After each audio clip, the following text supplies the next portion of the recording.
Polio రహిత సమాజమే మన ధ్యేయమని జిల్లా కలెక్టర్ ప్రసన్న వెంకటేష్ అన్నారు.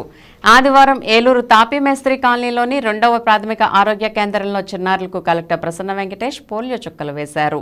ఈ సందర్భంగా ఆయన మాట్లాడుతూ 5 సంవత్సరాలలోపు చిన్నారులందరికీ పోలియో చుక్కలు వేయించాలని అన్నారు. కొన్నేళ్లుగా దేశంలో పోలియో కేసులు నమోదు కావటం లేదని, ఆ పరంపరను ఇలాగే కొనసాగిద్దామని పిలుపునిచ్చారు. ముందు జాగ్రత్త చర్యగా ప్రభుత్వం చేస్తున్న కృషికి ప్రతి ఒక్కరూ సహకరించాలని అన్నారు.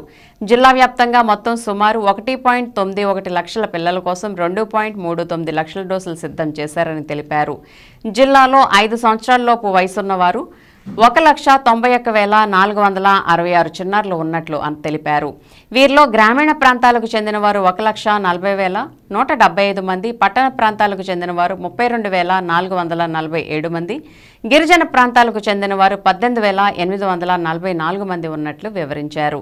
ఆశా కార్యకర్తలతో కలిపి 7,347 మంది వైద్య ఆరోగ్య శాఖ సిబ్బందితో పాటు వీరికి అదనంగా అంగన్వాడీ, ఐకేపీ, డ్వాక్రా తదితరాలకు సంబంధించిన సిబ్బందిని కూడా సిద్ధంగా ఉంచినట్లు వివరించారు.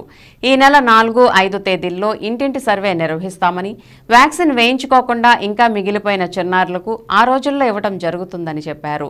కార్యక్రమంలో Eluru RDO NSK Kajavali, DMNHO doctor S Sharmishtha, municipal commissioner Venkatakrishna, DCHS Paul Satish, DIO Nageswararao, health officer Malathi తదితరులు పాల్గొన్నారు.